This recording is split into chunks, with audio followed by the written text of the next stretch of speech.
घरोघरी मातीच्या चुली पुढील भागामध्ये आपण पाहणार आहोत.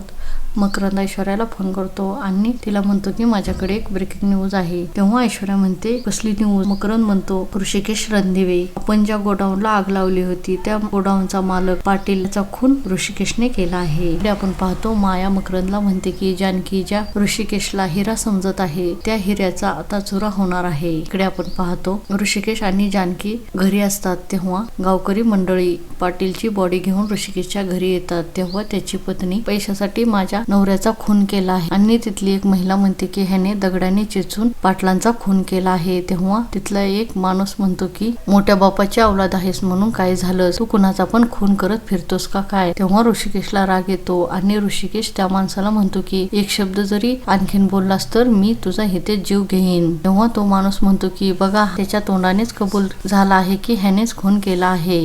पुढील भागामध्ये आपण पाहणार आहोत खुनाच्या आरोपामध्ये ऋषिकेशला अटक करतील का, हे पाहणे खूपच मनोरंजक आहे. घरोघरी मातीच्या चुली या मालिकेची डेली अपडेट पाहण्यासाठी आमच्या चॅनल लाईक करा, शेअर करा आणि सबस्क्राईब करायला विसरू नका.